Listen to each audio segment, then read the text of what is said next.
Marbot Story, menegakkan akidah, menjaga kemurnian sunnah.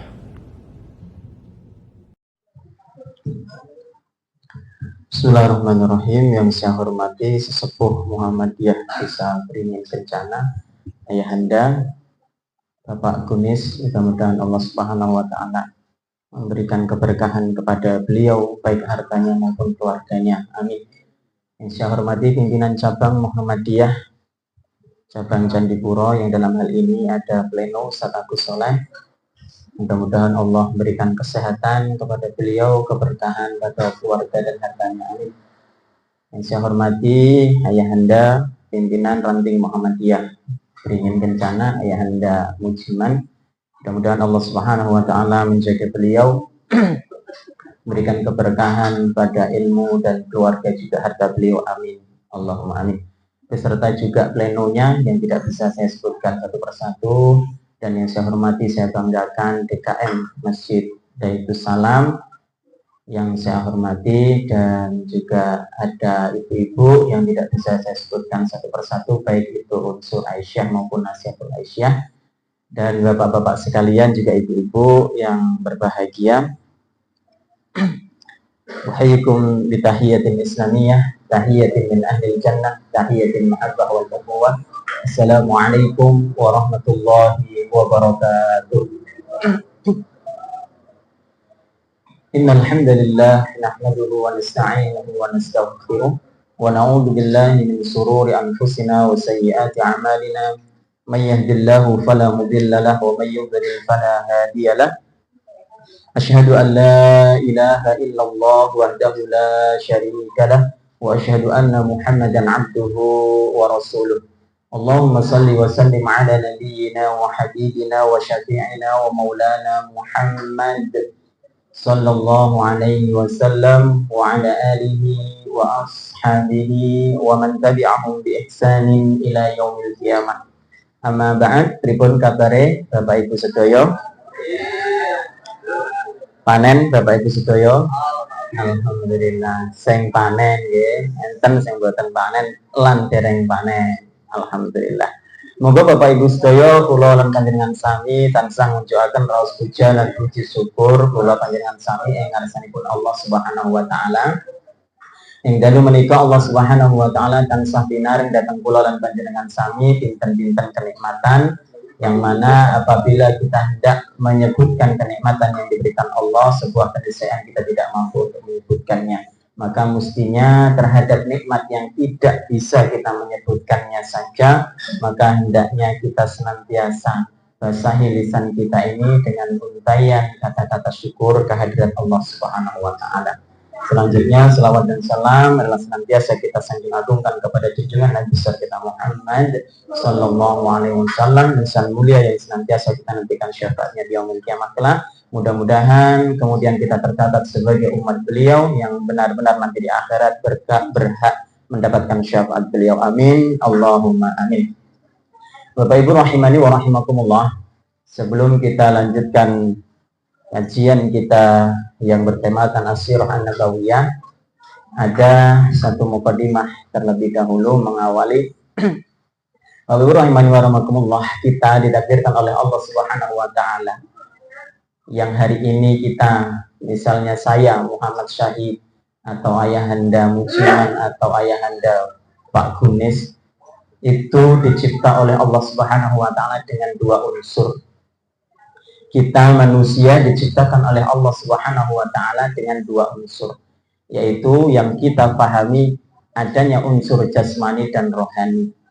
Jasmani ini sifatnya penciptaannya yaitu dari bumi, sehingga ada dalil yang mengatakan bahwa manusia itu dicipta dari saripati tanah, dan kemudian juga nanti kita akan dikembalikan lagi ke asal kita. Itu unsur yang pertama. Maka kemudian ketika kita sakit, ini yang juga menarik Bapak Ibu sekalian. Ketika kita sakit dan yang sakit itu adalah jasmani, obatnya juga dari unsur bumi Bapak Ibu sekalian. Unsurnya dari unsur bumi. Ketika jasmani kita sakit, kita memperoleh atau mencari kesehatan, unsurnya unsur bumi. Kita minum obat, misalnya sing temu lawak, sing temu ireng, misalnya sing opo godong-godongan, misalnya unsurnya unsur penyembuh jasmani itu unsurnya juga dari bumi. Tetapi kemudian unsur yang kedua, Bapak Ibu sekalian, harus kita perhatikan bahwa tercipta tubuh kita dari unsur jasmani dan rohani itu, ruh itu dari langit. Maka ketika Bapak Ibu sekalian sakit dari unsur yang kedua yaitu ruh, maka jangan diobati dengan unsur yang terbuat dari tanah atau dari bumi. Maka ketika yang sakit itu adalah ruh, maka kita harus mencari obat, dan obatnya itu yang datang dari Allah, dari langit. Apa itu yang datang dari langit? Yaitu firman Allah Subhanahu wa ta'ala. Al-Quran sebagai syifa, penyembuh. Dan kemudian dapat kita simpulkan, sakitnya ruh itu terus kemudian akan berimplikasi, berdampak terhadap perilaku jasmani. Ruh itu kemudian terkadang kita simpulkan itu adalah hati. Yang mana ketika ruh itu sakit, hati kita sakit, ngadiri pengajian we males, misal contoh, arek sholat we males, zikir yo males, itu menandakan sakitnya ruhani kita. Kemudian kita sering marah-marah, kita ya serawungan karo tonggo, misalnya kita sering gelut misalnya. Nah, kemudian unsur yang itu Bapak Ibu sekalian disembuhkan, ruh itu disembuhkan dengan unsur yang datangnya dari langit. Apa kemudian penyembuh penyakit hati? Penyembuh penyakit hati diantaranya dengan banyak membaca Al-Quran, berzikir, termasuk Bapak Ibu sekalian kita hadiri majelis-majelis ilmu yang itu pun ada fungsi untuk membersihkan hati kita. Kenapa? Karena Rasulullah SAW bersabda terkait dengan penyakit, ma anzalallahu da'an, tidaklah Allah itu menurunkan suatu penyakit, sifatnya baik itu sifat penyakit jasmani ataupun rohani, illa anzalalahu syifaan, kecuali bersama dengan turunnya penyakit tersebut Allah juga memberikan penawarnya. Maka penawar daripada sakit jasmani itu diobati dari unsur bumi, dan penawar dari sakit yang rohani penyembuhnya adalah unsur langit. Bapak Ibu rahimani wa rahimakumullah, maka di antara pula kita nguri-nguri pengajian semacam ini, itu adalah salah satu di antaranya untuk menyehatkan hati kita. Karena yakinlah ketika hati kita itu sakit, jangankan kok kemudian hadir di majelis ilmu, arek sholat neng masjid we males. Maka bersyukur Bapak Ibu sekalian. Dan kemudian ada satu hal lagi terkait tentang ruh, yakni perkara iman, yang mana Rasulullah SAW pernah memberikan kabar kepada kita bahwa iman itu yang pertama itu sifatnya fluktuatif, naik turun, yazidu wa yankus, naik dan turun. Itu sifat pertama iman. Yazidu bi ta'ah, naik karena ketaatan, wa yankusu bil maksiat, dan turun dengan karena kemaksiatan. Kemudian menjadi karakteristik iman itu juga kata Nabi SAW, iman itu bisa berkarat Bapak Ibu sekalian. Iman itu bisa lusuh kaya pakaiannya dewe lusuh. Maka kata Nabi SAW, jadidu imanakum, senantiasalah kalian itu memperbarui iman kalian.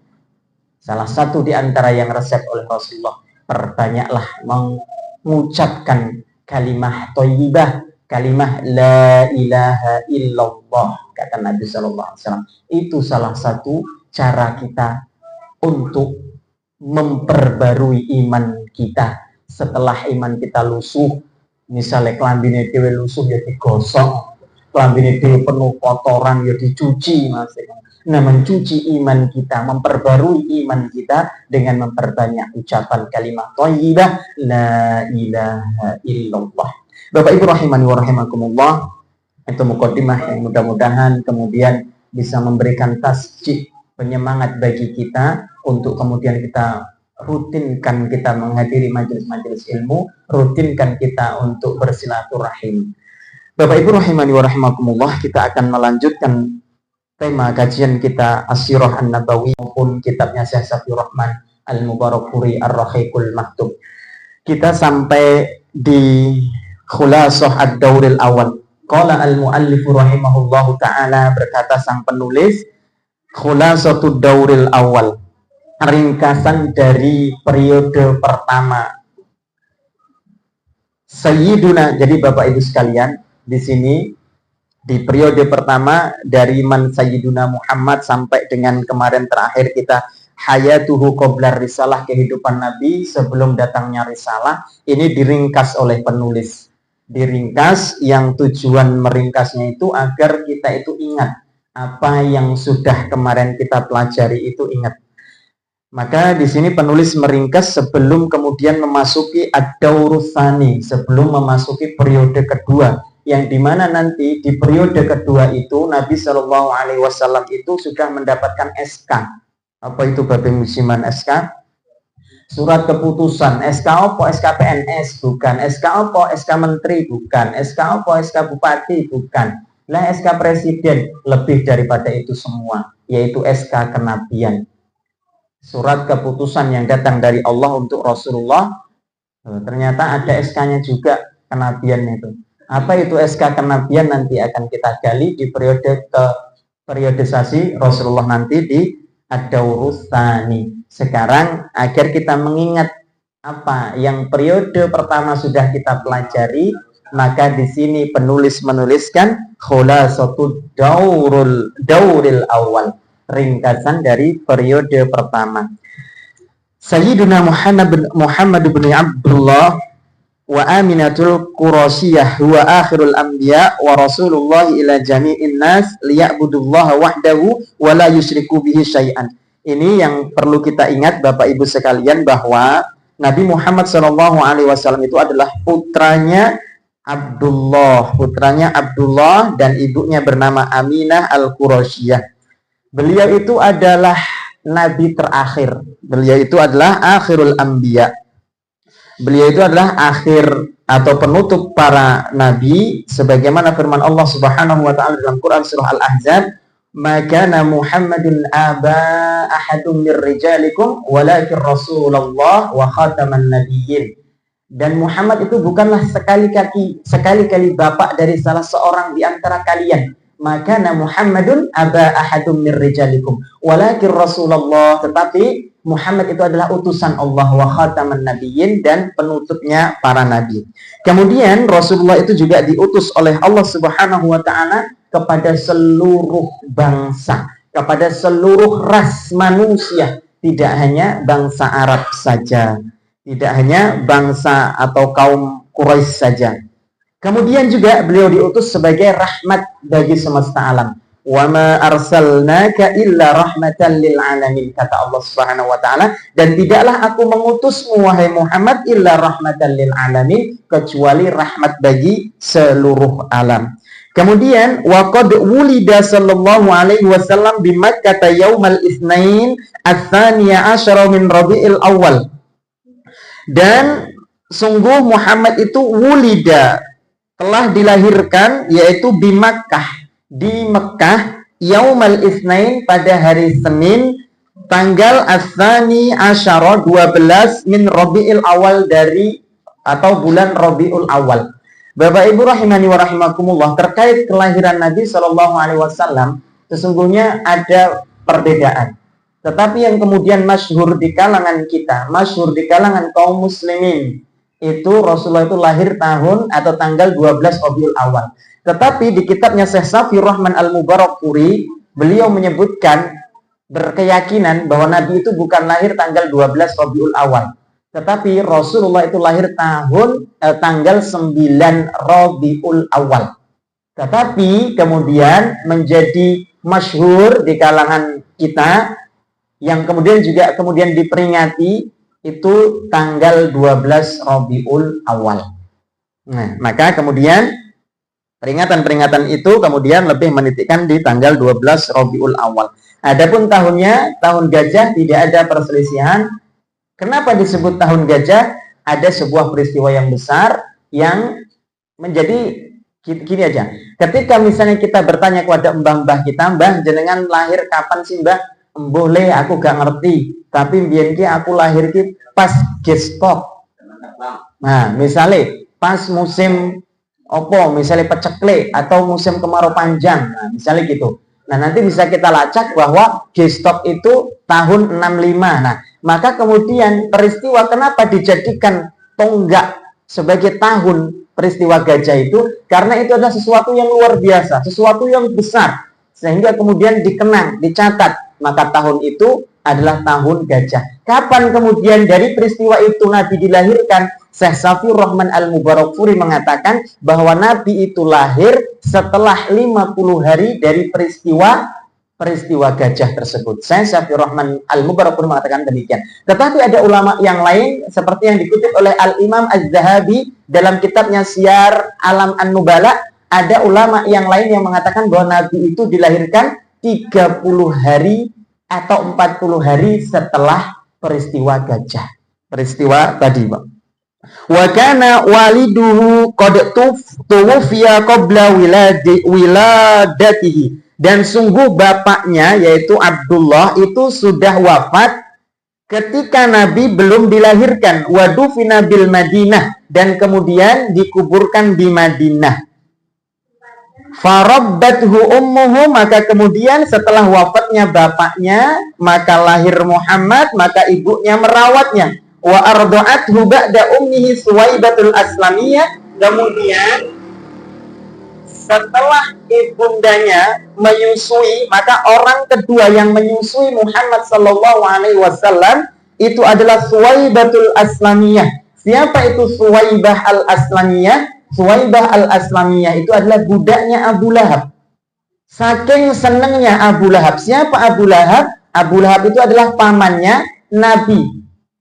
Pamannya Nabi. Berarti kakang adik karo Abdullah. Kita ketahui Abdul Muthalib itu punya 10 anak laki-laki, 6 anak perempuan. Siapa Abdul Muthalib itu? Bapaknya Abdullah. Berarti kakeknya Nabi Muhammad. Abdul Muthalib punya 10 anak laki-laki dan 6 anak perempuan. Yang di antara anak laki-laki tersebut adalah Abdullah dan Abu Thalib. Abu Lahab juga. Abu Jahal bukan. Nah, Abu Lahab itu ketika lahir Nabi SAW sangat senang banget. Sehingga dibebaskan budak yang bernama Suwaibah al-Aslamiyah. Dan beliaulah orang kedua yang menyusui Nabi setelah setelah ibundanya Aminah menyusuinya.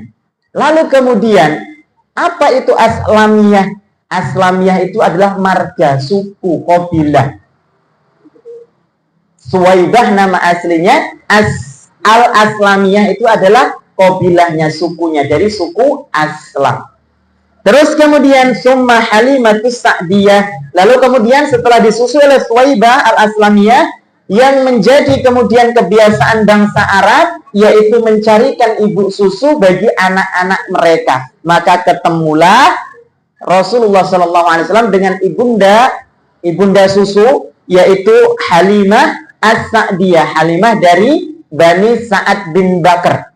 Yang jarak perkampungan Bani Sa'ad bin Bakar dengan Mekah itu sekitar 150-an atau 160 km jaraknya dari Mekah. Nah, ceritanya sudah kita ketengahkan yang lalu.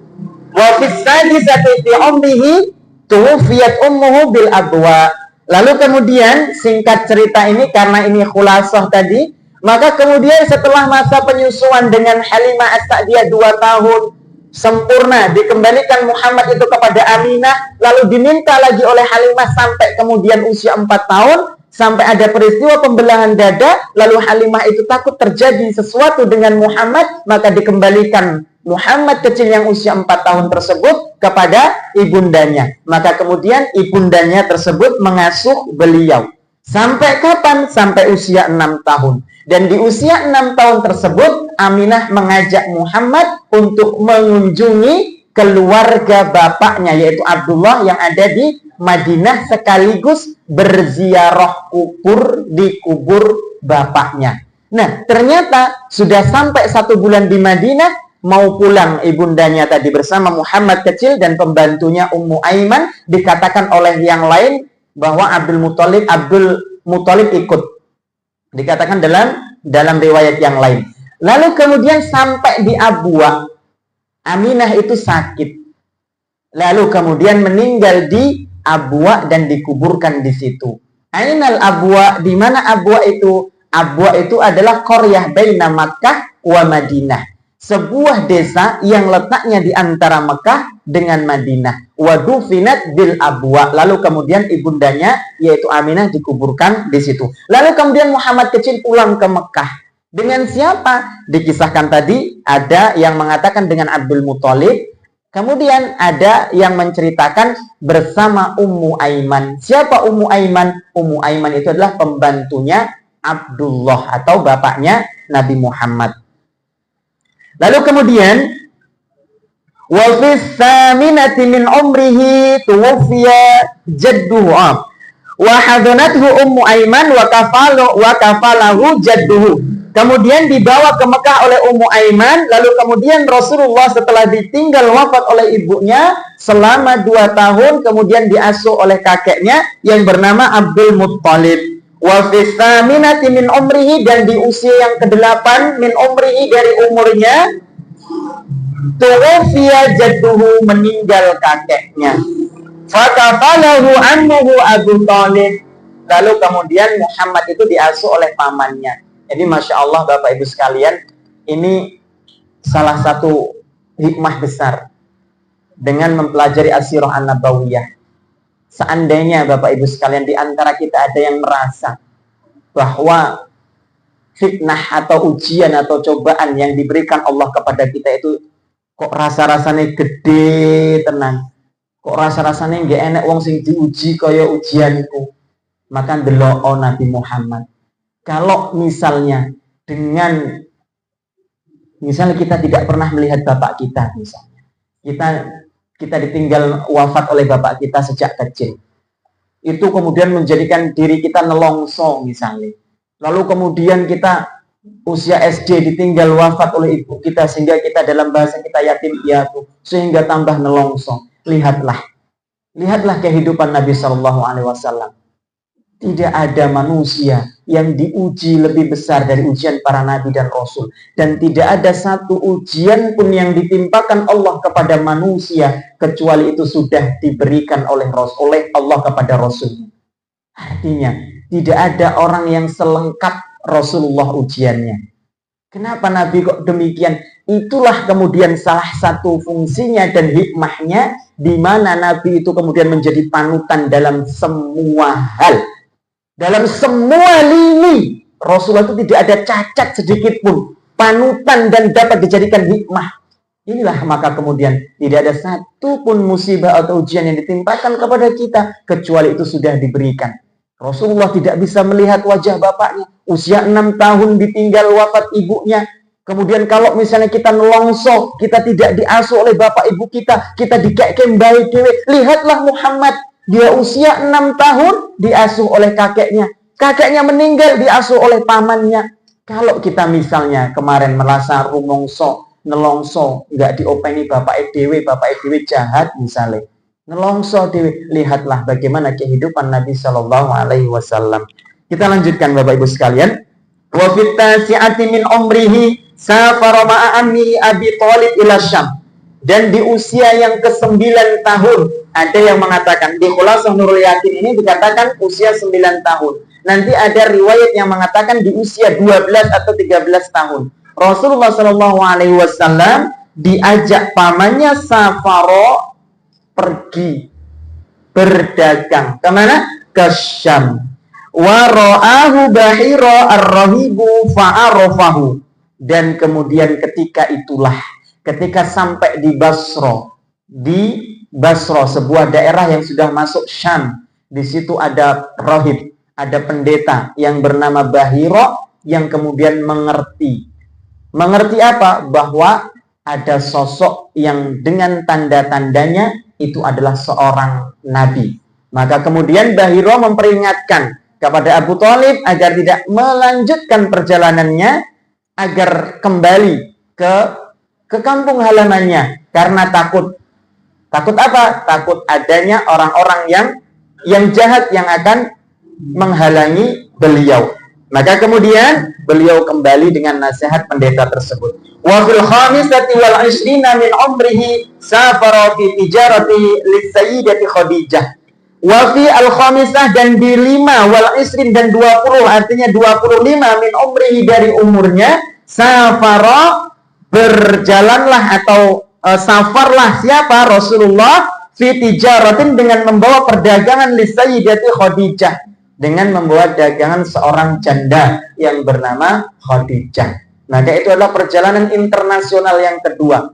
Maka Masya Allah, Rasulullah itu sudah diajari, kalau bahasa sekarang itu berarti ekspor-impor atau importir gitu ya, atau eksportir, ya semua nukilah pokoknya. Jadi perdagangannya itu Rasulullah itu sudah lintas negara, dan itu sudah diajarkan. Dan ternyata ini juga menjadi hikmah bagi kita Bapak Ibu sekalian. Artinya Rasulullah itu diajari dengan praktik. Itu menjadi hikmah bagi kita. Ketika ingin mengajari anak-anak kita, maka lebih mengena diajari dengan praktik. Apapun itu, baik itu kita mau mengajari anak kita bisnis, kalau hanya teori di sekolahan, teori di perkuliahan, itu hanya sebatas teori, tapi lebih mengena ketika diajari praktik. Misalnya Pak Badarudin mau mengajari anaknya berdagang, ya wis kon nunggoni, ngene iki carane berdagang, iki regane semene, untunge semene, dan sebagainya. Kita mau mengajari anak kita bagaimana wudhu, langsung praktek.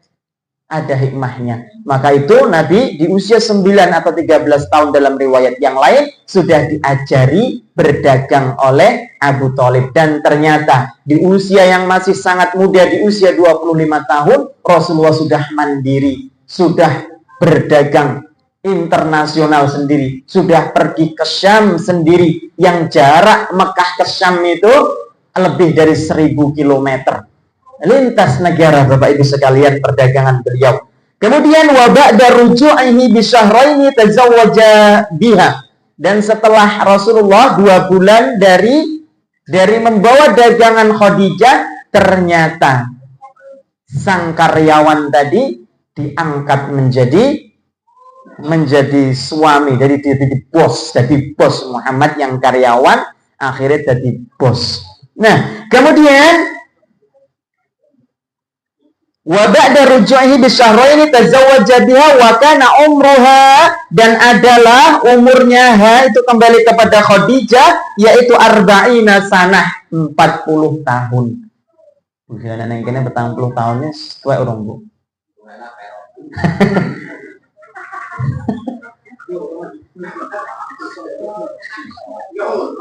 Urung lah ya Pak Badarudin Zara. Sekarang enggak, tapi sekarang benar ini Pak. Sekarang kayaknya ya ayahanda terjadi pergeseran loh. Biyen sak ngertiku, waktu aku SD, enek wong nggon aku iki ning desaku, nyeritake ning desaku, ning kene enggak ngerti ning desaku. Wong umur 30 tahun, kuwi wis dilokke ra doyan rapi. Tenan, aku biyen SD, enek wong usia 30 tahun, hobi bola, bolane bagus kan, dilok niku wis ora doyan rabi, usia 30 tahun. Ki wajah wis tuwek ngono lho biyen kuwi. Tapi saiki 30 tahun itu pasaran dan wajahnya itu masih muda. Iya. Kembali di kampung saya yang usia 31 sampai 35 tahun belum nikah itu ada nek gor 5. Ki ora tuwek kaya wong 30 tahun zaman biyen ngono lho. Iya, nggak tahu ini apa faktor makanan, apa faktor kemakmuran ini. Kan katanya semakin kesini itu semakin makmur, gitu kan? Semakin makmur. Dulu nggak mangan tenan, ngono lho. Saiki gak enek wong cerita miskin kok sampai nggak ketemu beras, nggak enek saiki. Maka koyone nek makmur, yo makmur saiki, ngono. Maka mbiyen wajar paling 30 tahun ki koyo wis tuwa tenan, ngono. Nah, saiki oke hiburan juga, oke TikTok, oke jadi luwih enom ngono ya. Wallahu a'lam bishawab. Kita lanjutkan Bapak Ibu sekalian. Terus kemudian wa fil khamisati was 30 min umrihi ishtaraka ma'a Quraisy fi bina'il Ka'bah. Dan di usia Nabi Shallallahu Alaihi Wasallam yang ke-35 tahun, Rasul itu ishtaraka, beserta ikut serta, bersyarikat ikut serta di mana? Yaitu ma'a Quraisy, bersama orang Quraisy fi bina'il Ka'bah, di dalam pembangunan Ka'bah. Nah, kita sudah mengetahui dulu Ka'bah itu dipugar, Ka'bah itu direnovasi, dan Nabi Shallallahu Alaihi Wasallam bersama pamannya juga Abbas itu ikut ngangkut batu. Bahkan Rasulullah itu kemudian dipilih sebagai orang yang meletakkan Hajar Aswad pada tempatnya, sehingga disebutlah Al-Amin. Semua orang mempercayainya. Nah, kemudian wa hakama bainahum fi wad'il hajaril aswad makanahu, dan menjadi pemutus. Nah, dulu ketika Hajar Aswad itu atau Ka'bah itu sudah dibangun, tinggallah Hajar Aswad itu diletakkan pada tempatnya, karena Hajar Aswad itu bagi mereka itu adalah sesuatu yang luar biasa, sesuatu yang memiliki kemuliaan, maka setiap kabilah itu ingin kemuliaan tersebut, ingin mengangkatnya, meletakkan pada posisinya. Semua kabilah bertengkar untuk meletakkannya. Iki aku sing berak, enggak, sampai kemudian ada omongan, wis ngene wae, saiki didelok sopong wong sing pertama kali teko ning kene, ning masjid iki kuwi sing arep meletakkannya. Ternyata yang datang itu Muhammad. Ketika Muhammad itu datang, semuanya sepakat, yo wis dhewe wae wongi.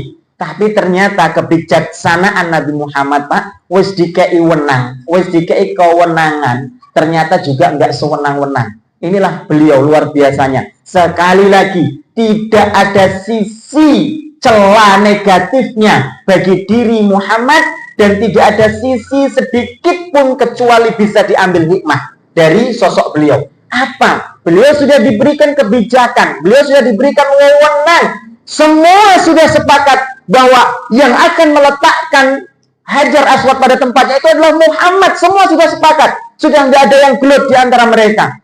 Itu berhari-hari loh, Pak, mau gelut kamu. Setelah itu kemudian apa yang dilakukan oleh Muhammad? Lah nek aku mungkin, nek Ustadz Agus mungkin, wis dikei kepercayaan, wis letak no, yo wis matur nuwun tak letak nih.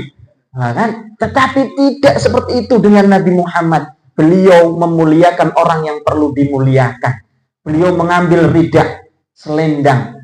Lalu kemudian setiap ujung selendang ridak tadi. Lalu Nabi Muhammad meletakkan Hajar Aswad di atasnya. Terus kepala suku kimukon ngangkat selendang wimau, ridak wimau, pada posisi mendekati posisi tempat Hajar Aswad diletakkan. Sudah sampai di posisi tempat Hajar Aswad harus diletakkan, barulah kemudian Muhammad Sallallahu Alaihi Wasallam yang meletakkan. Masya Allah. Kalau kita tidak kepikiran seperti itu, paling Pak, kita punya satu jabatan, wewenang misalnya, kepala desa, ya wis tak manfaatke sak gelemku. Paling loh Pak, paling. Kita punya posisi sebagai bupati, punya kapasitas, punya wewenang, ya wis apa sing tak gelemi lah, Pak Deku tak tarik, tak kon ngopo mbuh pokoke. Tak golek-golek paling lho ya, paling. Tapi Nabi Muhammad SAW tidak seperti itu. Memuliakan orang-orang yang perlu dimuliakan, mengangkat kepala-kepala suku. Maka kemudian Rasulullah seperti itu yang dilakukan. Masya Allah. Lalu kemudian hilanglah tadi Pak, pertengkaran di antara mereka tadi yang hampir gelut tadi hilang. Lalu kemudian wa qad istahara baina qaumihi bil khisalil mahmudah, dan sungguh-sungguh istahara, sudah terkenal. Siapa yang sudah terkenal? Yaitu Nabi Muhammad. Terkenal baina qaumihi, di antara kaumnya. Nabi Muhammad itu sudah terkenal di antara kaumnya bil khisalil mahmudah, dengan tingkah perangai, dengan tingkah laku, dengan akhlak mahmudah yang baik, yang terpuji.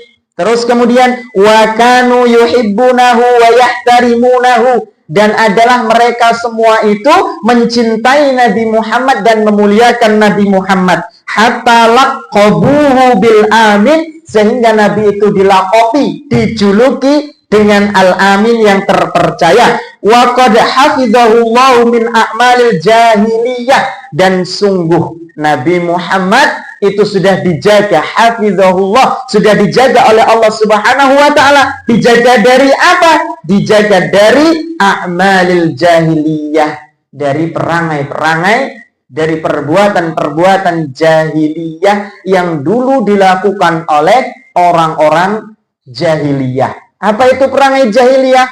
Mabuk, mendem, medok, nyelot, pasang koprok, ngadu wedus, ngadu enak orang, ngadu jago, terus judi online lah, terus kemudian ngedugem apa meneh Pak, itu perangai-perangai jahiliyah, dan itu oleh Allah Subhanahu wa taala tidak didekatkan oleh Allah kepada beliau. Artinya Rasulullah itu dijaga sejak masa kecilnya. Terus kemudian kita lanjutkan, wa ahabbal ibti'ada 'anil nasi hinama qarabal arba'ina min umrihi, dan Rasulullah itu Bapak Ibu sekalian menjauhkan dirinya anin nas, menjauhkan dirinya dari manusia hinama qarabal arba'ina min umrihi, ketika usia Nabi Muhammad mendekati usia 40 tahun. Nabi Muhammad itu ngedoi masyarakat yang jahiliyah mungkin gitu. Terus kemudian wa kana yata'abbadu fi ghari Hira ala dini jaddihi Ibrahim, dan kemudian Nabi Muhammad ngadoi, kemudian yata'abbad fi Hira, beribadah di gua Hira, bertahanus, uzlah bahasanya hari ini, uzlah ala dini jaddihi Ibrahim. Kaya Ustaz Agus Arab uzlah nang sawah. Dan kemudian beribadah atas agama jaddihi, kakeknya yaitu Ibrahim. Selesai. Nah, itu selesai periode pertama. Jadi sampai umur Nabi Muhammad mendekati 40 tahun kita sudah hafal semua. Dan inilah maulid kita. Nah, ya Bapak Ibu sekalian, kita jane maulidan terus desa, tapi tidak terekspos gitu. Padahal kita setiap sebulan sekali beringin kencana itu maulidan. Iya, loh, kan gini. Kalau kita melihat di grup kemarin kan, yang dikemukakan oleh Ustadz Mujiman, bahwa ada 3 arus besar terkait maulid di Indonesia.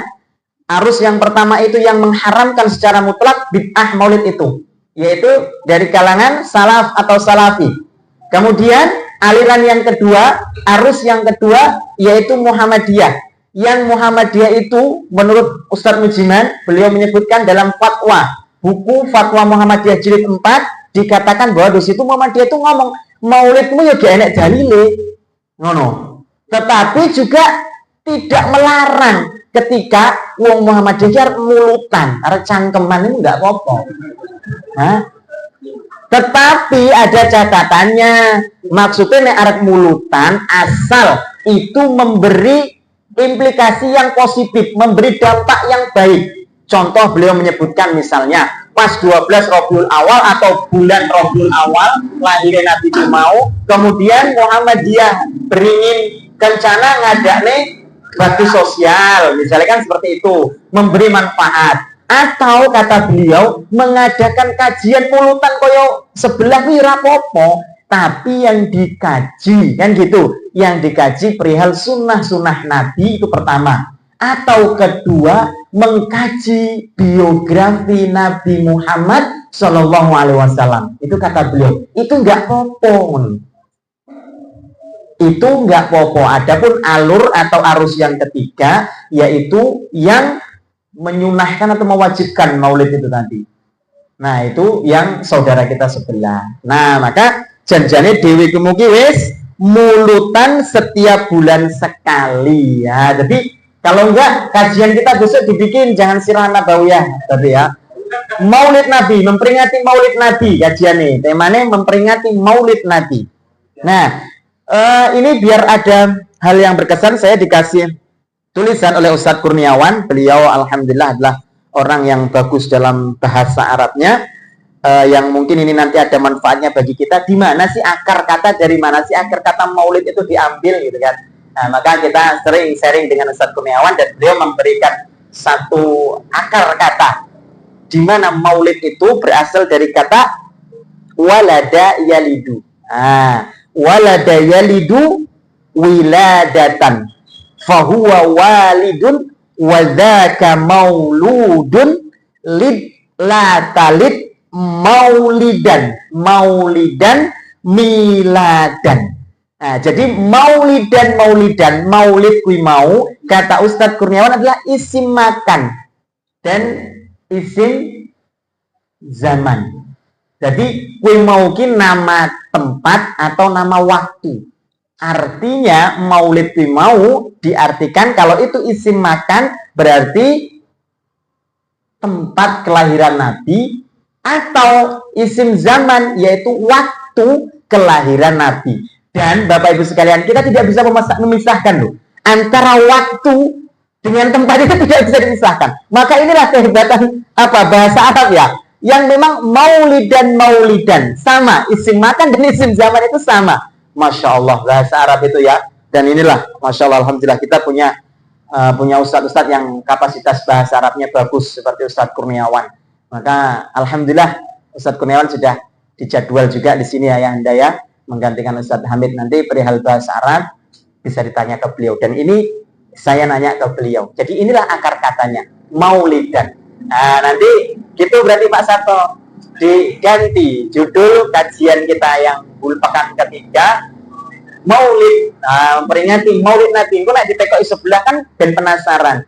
Loh, kok maulidan terus toh? Ya memang kita itu memperingati Nabi terus setiap bulan. Nah, berarti lebih cinta saya dong dengan jenengan. Oh, selawatnya nggak seru ayahanda. Dan satu, nek disebut nama Muhammad kita nggak bersolawat. Nah, ini kita. Oh, kalah.